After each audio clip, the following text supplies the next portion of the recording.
And welcome जितने भी हमारे शिक्षक साथी हैं जो बीपीएससी ट्री 2.0 का एग्जाम देंगे 6 से लेकर 12 में, और साथ ही साथ बीएसएससी का एग्जाम देने वाले साथी, बिहार पुलिस दरोगा, सबके लिए सेशन बहुत इंपॉर्टेंट है। और ये जो है शिक्षक के लिए खासकर इसलिए इंपॉर्टेंट है क्योंकि जो अगर आपका पॉलिटी सब्जेक्ट है तो 40 नंबर का क्वेश्चन उसमें जो है बता रहा हूँ, तो उसमें जो है आपका इंपॉर्टेंट क्वेश्चन कवर हो जाएगा।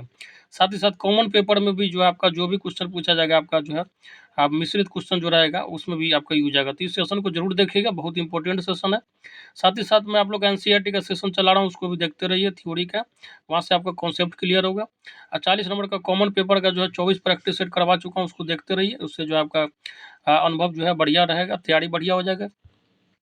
ठीक है, तो आप बाकी जो है आप लोग को अगर पीडीएफ चाहिए सब्जेक्ट के हिसाब से, जो है पीडीएफ चैप्टर के हिसाब से, तो जो है आप हमारे नंबर जो है कमेंट बॉक्स में दिया गया उस पर मैसेज करके पीडीएफ ले सकते हैं।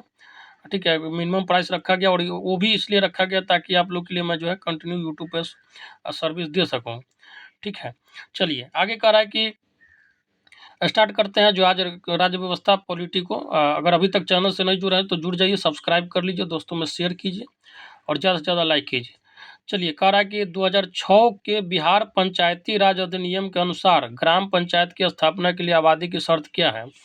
तो ये हो जाएगा आपका ऑप्शन नंबर जो है बी हो जाएगा 7,000। अगर 7,000 की आबादी हो गया है तो ग्राम पंचायत घोषित किया जा सकता है। जैसे एक गांव का आबादी अगर 7,000 हो जाता है तो जो है उसमें भी मुखिया जो है बनाया जा सकता है। ठीक है, तो ध्यान रखिएगा।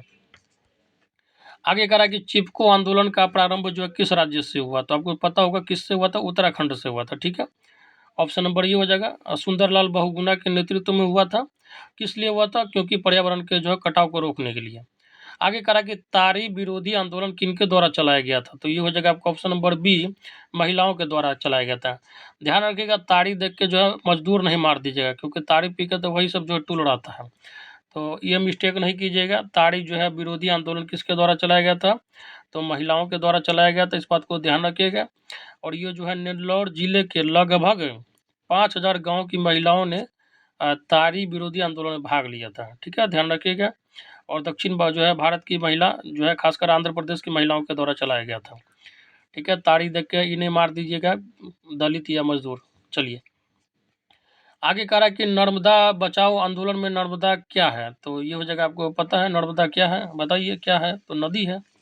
ठीक है, नर्मदा नदी आपको पता होगा, पश्चिम की ओर बहने वाली नहीं है नदी है ये, बेस्ट फ्लोइंग रिवर है। ठीक है, ज्योग्राफी में जब एनसीईआरटी पढ़ा रहा था शिक्षा, तो आपको जो डिटेल में बताया था कि कौन सी नदी जो है पश्चिम की ओर बहती है, जिसमें नर्मदा और ताप्ती का नाम जो है प्रमुख है। आगे कह रहा है कि नेपाल में जो है लोकतंत्र की वापसी कब हुई?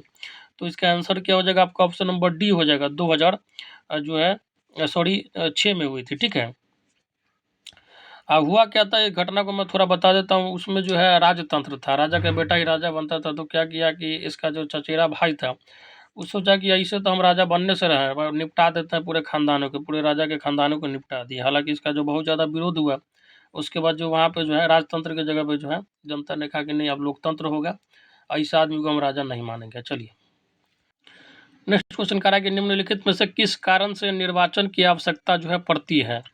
तो इसका आंसर क्या हो जाएगा? आपका ऑप्शन नंबर डी, अपने प्रतिनिधि को चयन करने के लिए। नेक्स्ट क्वेश्चन कह रहा है कि निम्नलिखित में से किस आधार पर आप भारत के निर्वाचन को लोकतांत्रिक कह सकते हैं? तो ये हो जाएगा आपका ऑप्शन नंबर डी, बिना भेदभाव के सभी 18 वर्ष एवं उससे अधिक आयु के नागरिकों को मताधिकार देने के कारण। देखिए, भारत में एक बात आपका जो है वोट देने तक ही आप जो है किसी जो है तक किसी भी तरीके का भेदभाव नहीं होगा। बस वोट लेने के बाद जो है नेता अपना रंग दिखाता है। ठीक है, जो कि मैं आपको बता दे रहा हूँ, बाकी वैसे ही टीचर होने के नाते, हालांकि जो है सिलेबस में जो आपको पढ़ना है वही आपको आंसर तो वही टिक करना पड़ेगा। चलिए आगे कह रहा है कि बाल जो है श्रमिक रोग का संबंधी कानून जो है किस तिथि से लागू किया गया है? तो ये हो जाएगा आपका ऑप्शन नंबर सी, 10 अक्टूबर 2006 से। आगे कह रहा है कि भारत में लोकसभा के सदस्यों की अधिकतम संख्या कितनी निर्धारित की गई है? तो कितनी है बताइए साथी? ये हो जाएगा आपका जो है 552।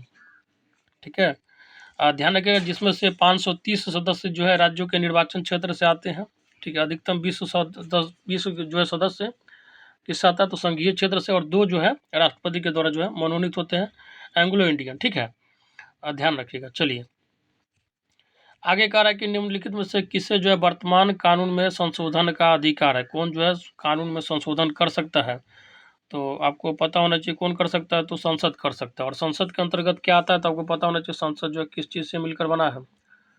तो इसमें जो आपका लोकसभा आता है, ठीक है, उसके बाद राज्यसभा आता है, ठीक है, और राष्ट्रपति आते हैं, प्रेसिडेंट आते हैं, ठीक है।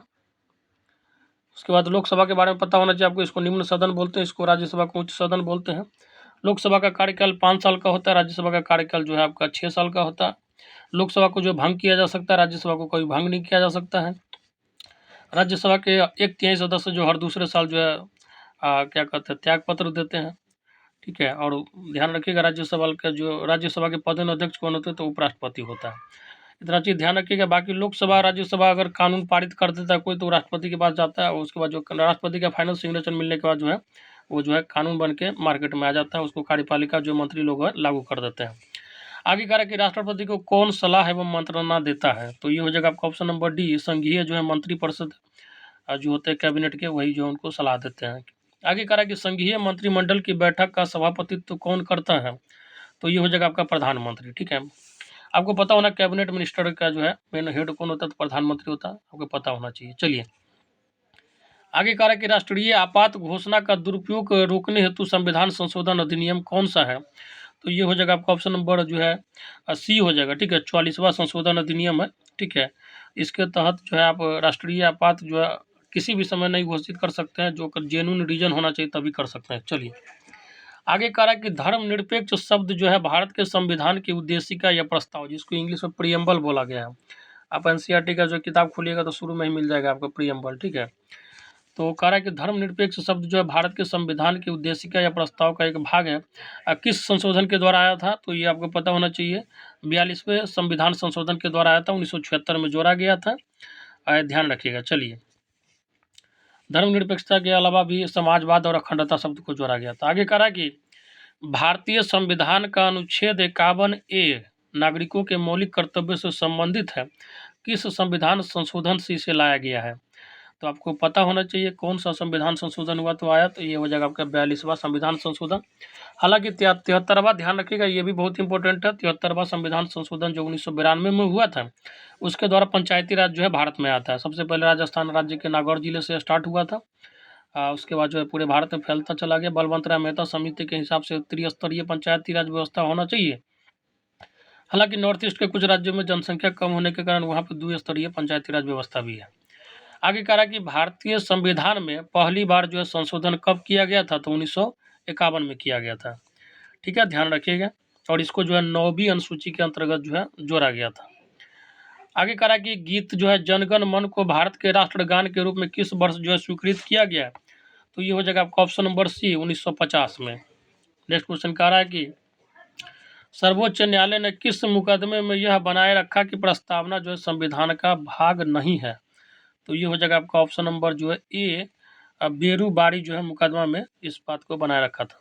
नेक्स्ट क्वेश्चन कह रहा है कि भारत में जो है कब पहली बार राष्ट्रीय आपातकाल जो है घोषित किया गया था, तो आपको पता होना चाहिए 1962 में किया गया था, भारत और चाइना के युद्ध के समय में, ठीक है। उसके बाद जो है 1971 में भी भारत पाकिस्तान का युद्ध हो गया था, 1975 में जो है आंतरिक अशांति के कारण, ठीक है। चलिए हालांकि जो आपका इसमें पूछा गया उसके हिसाब से 1962 ही आंसर होगा। चलिए आगे करा कि योजना आयोग का प्रस्ताव किसने और कब प्रस्तुत किया, तो इसका आंसर क्या हो जाएगा, आपका जो है ऑप्शन नंबर ए हो जाएगा, जॉन मथाई ने 1950 में किया। उसको प्लानिंग कमीशन बोला जाता था, और इसके अध्यक्ष कौन होते थे, प्रधानमंत्री होते थे। और प्लानिंग कमीशन का जो कॉन्सेप्ट कहाँ से आया, तो ये आपको जो है पंचवर्षीय योजना का कॉन्सेप्ट जो है यूएसएसआर से आया था, ठीक है। उस समय उसको सोवियत यूनियन बोला जाता है, ठीक है। बाकी जो है यही प्लानिंग कमीशन जब मोदी जी का सरकार आया, बीजेपी का सरकार आई 2014 में, तो इसको नाम चेंज करके नीति आयोग कर दिया गया, नीति आयोग, ठीक है, जिसका फुल फॉर्म क्या होता है, national institute of transforming India, और इसके अध्यक्ष भी प्रधानमंत्री ही हालांकि होते हैं। चलिए आगे कह रहा है कि संयुक्त राष्ट्र संघ की राजकाज की भाषाएं क्या है, अब पता होना चाहिए आपको, बिल्कुल पता होना चाहिए। तो ये होगा आपका अंग्रेजी है, फ्रेंच है, चीनी है, रूसी है, अरबी है और स्पेनिश है, ठीक है। और अस्थायी सदस्य कौन कौन से हैं, तो आपको पता होना चाहिए, अमेरिका है, रूस है, चीन है, ब्रिटेन और फ्रांस है। चलिए अब 5 अस्थायी सदस्य रहते हैं, बाकी जो 10 टेम्पोररी सदस्य जो है वो चेंज होते रहता है। आगे कह रहा है कि वर्ग रहित समाज की संकल्पना जो है किसने की थी, तो इसका आंसर क्या हो जाएगा आपका option number A, Karl Marx ने, ठीक है। और कार्ल मार्क्स का एक पुस्तक है क्या कहते हैं, दास कैपिटल, उसको पढ़िएगा, बहुत अच्छा बुक है। बाकी लेनिन का संबंध जो है रूस के बोल्शेविक क्रांति से था, ठीक है। एडम स्मिथ जो है उसको अर्थशास्त्र का जनक कहा जाता है, मॉडर्न इकोनॉमिक्स का। और इसका एक पुस्तक है वेल्थ ऑफ नेशन, ठीक है, बहुत पूछा जाता है। चलिए आगे कह रहा कि भारत सरकार ने भारत रत्न तथा पद्मश्री की उपाधियां संविधान के किस अनुच्छेद के अंतर्गत जो है प्रारंभ की।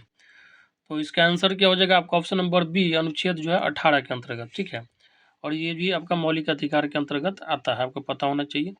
अनुच्छेद 14 में आपको जो है विधि के समक्ष समता जो है दिया गया है, आपको पता होना चाहिए। चलिए आगे कह रहा कि किस जनगणना के आधार पर राज्यों को इस समय संसद में सीटें दी गई है। तो इसका आंसर क्या हो जाएगा आपका ऑप्शन नंबर जो है सी हो जाएगा, 1971 के। आगे कह रहा कि गुट निरपेक्षता का मूल रूप से क्या अभिप्राय है। तो ये हो जाएगा आपका ऑप्शन नंबर ए, शक्ति गुटों के प्रति जो है तटस्थता, ठीक है। आगे कह रहा है कि अल्पसंख्यक आयोग को संवैधानिक मान्यता जो है कब प्रदान की गई। तो ये हो जाएगा आपका ऑप्शन नंबर डी हो जाएगा, 1992 में, ठीक है, ध्यान रखिएगा। नेक्स्ट क्वेश्चन कह रहा है कि राष्ट्रपति के निर्वाचन में विवाद के मामलों को किसको प्रस्तुत किया जा सकता है। तो ये हो जाएगा आपका ऑप्शन नंबर सी, भारत का जो उच्चतम न्यायालय, ठीक है। अगर राष्ट्रपति का इलेक्शन के संबंध में कुछ इशू आ गया तो कहाँ जाएगा, तो सुप्रीम कोर्ट में जाएगा। आगे कह रहा है कि ब्रिटिश जो है कंजर्वेटिव पार्टी के जो है को पहले क्या कहा जाता था। तो इसको जो है पहले टोरी कहा जाता था, क्या कहा जाता था, टोरी कहा जाता था, ठीक है, ध्यान रखिएगा। टोरी पार्टी जो है बिहार क्या है, ब्रिटिश कंजर्वेटिव पार्टी, ये जो है दक्षिणापंथी जो है विचारधारा के पार्टी है वहाँ की, ठीक है, जो कि प्राचीन सभ्यताओं से जुड़ा है वहाँ का, ठीक है। बाकी जो आपका एक है लेबर पार्टी है वहाँ पर, ठीक है। दो पार्टी हमेशा न्यूज में रहता है, लेबर पार्टी ब्रिटेन में, और ये जो है आपका क्या है, तो इसका विचारधारा थोड़ा अलग है, ठीक है। और ये जो है वामपंथी है, ठीक है, ध्यान रखिएगा। चलिए वामपंथी विचारधारा रखता है। आगे कह रहा है कि निम्नलिखित में से वह कौन सा अधिकारी है जो भारत सरकार के वित्तीय लेन देन के लेखाकरण के लिए जिम्मेदार होता है, मतलब पैसा संबंधी जो लेखा जोखा लेता है। तो ये हो जाएगा आपका ऑप्शन नंबर बी, नियंत्रक एवं महालेखा परीक्षा, इसको जो है कैग बोला गया है, ठीक है। और इसका जो है वर्णन संविधान के अनुच्छेद 148 से लेकर 151 के बीच में किया गया, ध्यान रखिएगा, पूछा जाता है। अगर 148 से लेकर 151 के बीच में अनुच्छेद आ जाए तो समझिए कि कैग से रिलेटेड है। चलिए आगे कह रहा है कि भारत के संविधान का भारत के संविधान में मौलिक अधिकार जो है, ठीक है, तो इसका आंसर क्या हो जाएगा बताइए। तो मौलिक अधिकार जो है भारत के संविधान में शुरू से ही था, ऑप्शन नंबर ए हो जाएगा, ठीक है, ध्यान रखिएगा। हालांकि मौलिक कर्तव्य जो है बाद में जोड़ा गया है, इस बात को ध्यान रखिएगा। नेक्स्ट क्वेश्चन कह रहा है कि गवर्नमेंट ऑफ इंडिया एक्ट 1935 जो किस पर आधारित था। तो इसका आंसर क्या हो जाएगा आपका ऑप्शन नंबर ए, साइमन कमीशन पे, ठीक है, ध्यान रखिएगा। और भारत का जो संविधान है इसी एक्ट का जो आया था, उसी का लगभग भारतीय शासन अधिनियम 1935 का ही जो है लगभग 70% भाग है। बाकी जो है कुछ कुछ इंपॉर्टेंट चीज़ हर देश से लिया गया है, जैसे आयरलैंड से नीति निर्देशक तत्व लिया गया है, रूस से मौलिक कर्तव्य लिया गया है, उसके बाद जो है मौलिक अधिकार जो आपका अमेरिका से लिया गया है, संसद के वगैरह में जो ब्रिटेन से लिया गया है, ठीक है। तो इसी तरीके से अपना संविधान बना है और जो है हर जगह का अच्छा चीज़ इसमें जो है समाहित किया गया है। आगे कह रहा है कि लोकप्रिय प्रभुसत्ता का समर्थन किया था किसने। तो इसका आंसर हो जाएगा आपका ऑप्शन नंबर जो है डी हो जाएगा, टी.एच. ग्रीन ने। नेक्स्ट क्वेश्चन कह रहा है कि क्रीमी लेयर संकल्पना से तात्पर्य क्या है। तो इसका आंसर क्या हो जाएगा आपका ऑप्शन नंबर सी, आर्थिक स्तर के आधार पर वर्गीकरण। जैसे आपको पता होगा ओबीसी को जो है 1992-93 के जो है अप्रोक्स में 93 में आरक्षण दिया गया, ठीक है। तो ओबीसी को जो है छुआछूत के आधार पर आरक्षण नहीं दिया गया, तो उसको दिया गया था तो इकोनॉमिक के आधार पे, मतलब पैसे की कमी के कारण, ठीक है, सामाजिक पिछड़ेपन के कारण। और आपको पता होगा कि 8 लाख से अगर जिसका ऊपर इनकम है उसका जो क्रीमी लेयर बनता है, ठीक है, क्रीमी लेयर बनता है ओबीसी में, उसको जो आरक्षण नहीं मिलता 27% जो रिजर्वेशन है। हालांकि जो जिसका 8 लाख से कम इनकम है उसको जो है नॉन क्रीमी लेयर जो है उसके अंतर्गत आता है और उसको जो 27% रिडक्शन का लाभ मिलता है, ठीक है। जैसा कि अभी हाल ही फिलहाल में ईडब्ल्यूएस में हुआ है, आपका जो है 10% रिजर्वेशन है जनरल के उस साथियों को है जो इकोनॉमिकली जो है गरीब हो, मतलब वीक हो, ठीक है। तो ईडब्ल्यूएस जो है जिस तरीके से मतलब इकोनॉमिकली वीकर सेक्शन को रिजर्वेशन दिया गया है, उसी तरीके से ओबीसी रिजर्वेशन भी मंडल आयोग के सिफारिश पे आया था और जो है इकोनॉमिक आधार पर ही आया था, इसलिए क्रीमी लेयर और नॉन क्रीमी लेयर चलता है। चलिए आगे कह रहा है कि भारत के संविधान में संवैधानिक उपचार का अधिकार निम्नलिखित में से किस अनुच्छेद में दिया गया है?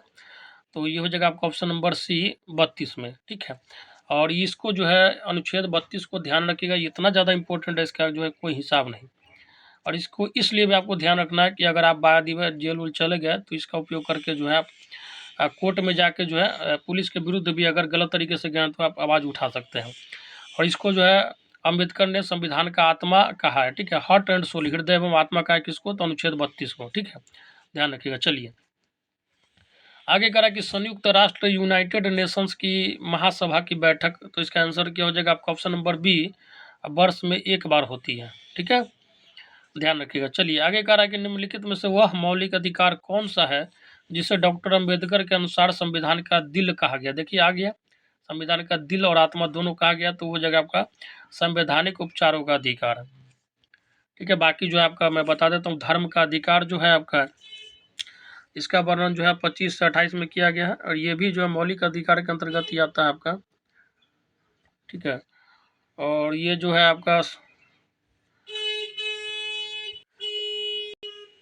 समता का अधिकार जो है आपका अनुच्छेद 14 से 18 में है। ठीक है, ध्यान रखिएगा। और बाकी जो स्वतंत्रता है इसका वर्णन जो 19 से लेकर 22 में किया गया। ठीक है, ध्यान रखिएगा। चलिए और नेक्स्ट क्वेश्चन करा कि भारत के राष्ट्रपति पद के लिए चुनाव लड़ने वाले उम्मीदवार की न्यूनतम आयु कितनी है? तो 35 साल है। ठीक है, ध्यान रखिएगा, अगर 35 साल से ऊपर है तो आप उपराष्ट्रपति का और राष्ट्रपति का चुनाव लड़ सकते हैं, आप भी राष्ट्रपति बन सकते हैं। तो लास्ट होप खोना नहीं है, मरते दम तक जो है भारत के राष्ट्रपति बन सकते हैं 35 साल से ऊपर वाले। वहाँ पे कोई उम्र सीमा नहीं रहता। ठीक है, जो उम्र सीमा है हम लोग के जो है आपका तैयारी करने में ही रहता है, यहाँ पे जो है आपको वेल क्वालिफाइड चाहिए। अब बाकी जो है आपको ध्यान रखिएगा, राष्ट्रपति उपराष्ट्रपति बनने के लिए 35 साल से ऊपर हो गया तो आप जो है बन सकते हैं। बाकी जो है लोकसभा और विधानसभा का जो है, जैसे सांसद और विधायक बनने के लिए तो 25 साल हो गया, दाढ़ी मूंछ आ गया तो आप जो है, और 2 करोड़ रुपया अकाउंट में है, और जो है थोड़ा बहुत क्रिमिनल रिकॉर्ड है तो आप जो है सांसद विधायक बन सकते हैं। बाकी जो है राज्यसभा का मेंबर बनने के लिए जो है आपका 30 साल का जो उम्र होना चाहिए। ठीक है, ध्यान रखिएगा। चलिए आगे कह रहा है कि निम्नलिखित में से किसको नए राज्य बनाने या वर्तमान राज्यों की सीमाएं बदलने का अधिकार प्राप्त है? तो इसका आंसर क्या हो जाएगा आपका? ऑप्शन नंबर जो है बी हो जाएगा, संसद। संसद के अंतर्गत आपको पता ही है लोकसभा, राज्यसभा और राष्ट्रपति आते हैं। आगे कह रहा है कि किसने कहा है न्यायपूर्ण समाज वह है जिसमें परस्पर सम्मान की बढ़ती हुई भावना और अपमान की घटती हुई भावना मिलकर एक करुणा से भरे समाज का निर्माण करे? तो इसका आंसर क्या हो जाएगा बताइए? आपका ऑप्शन नंबर ए हो जाएगा, डॉक्टर भीमराव अम्बेडकर। और ये जो है आपको पता होगा संविधान सभा का इनको जो है एक तरीके से जनक कहा जाता है, और ये जो है प्रारूप समिति के अध्यक्ष थे, इस बात को ध्यान रखिएगा। बाकी जो है महात्मा गांधी के बारे में क्या बताना, उनके बारे में तो जितना पढ़िएगा कम ही है। चलिए आगे कह रहा है कि किसने कहा है न्याय वह गुण है जो राज्यों में निवास करता है? तो इसका आंसर क्या हो जाएगा आपका? ऑप्शन नंबर ए, जो बेट ने कहा है। और इसी के साथ जो है साथ ही आप लोग का जो है 40 क्वेश्चन का जो है पॉलिटी का मोस्ट इंपोर्टेंट क्वेश्चन का सेशन समाप्त होता है। और मैं फिर से बोल रहा हूँ, अगर आप लोग का सब्जेक्ट वाइज पीडीएफ चाहिए जो कि आप लोग का सोशल साइंस और साइंस का जो है तैयार है, क्लास 9 10th में हिंदी का तैयार है, क्लास 11 12 में आपका हिस्ट्री, ज्योग्राफी, पॉलिटी और इकोनॉमिक्स का जो है पीडीएफ तैयार है। साथ ही साथ जो है आप लोग का क्लास 6 to 8 में साइंस और सोशल साइंस का तैयार है। तो आप जो है, हमारा नंबर दिया गया है कमेंट बॉक्स में, डिस्क्रिप्शन बॉक्स में दिया गया है, चैनल के अबाउट सेक्शन में भी दिया गया है, तो वहाँ पे आप व्हाट्सएप मैसेज करके पीडीएफ ले सकते हैं। मिनिमम प्राइस रखा गया, और वो भी इसलिए रखा गया ताकि मैं यूट्यूब पे आप लोग के लिए ज़्यादा से ज़्यादा जो है सेवा दे सकूँ। और मिनिमम प्राइस इसलिए ताकि साथ ही जो टेक्निकल टीम है जो काम करते हैं, वीडियो वगैरह अपलोड करते हैं, जो हमारा पीडीएफ वगैरह जो भी काम करते हैं, उसको मैं जो आप लोग राशि दीजिएगा उसको जो देता हूँ। ठीक है, तो इसके लिए बस रखा गया है और बाकी कुछ नहीं है। ठीक है, आप लोग बस पढ़ते रहिए, सिलेक्शन ले लीजिए। सबसे बड़ी बात यह है आपका जो है, एक बार सेलेक्ट हो जाइए, आपको पता होगा 1 साल का वेतन आपका 1 महीना का 60,000 50,000 होगा। साल भर में जो है 2 साल में कितना भी खराब स्थिति होगा आपका स्थिति सुधर जाएगा। ठीक है, बाकी कोई शॉर्टकट नहीं है, आप बढ़िया से मेहनत कीजिए, सिलेक्शन हो जाएगा। धन्यवाद।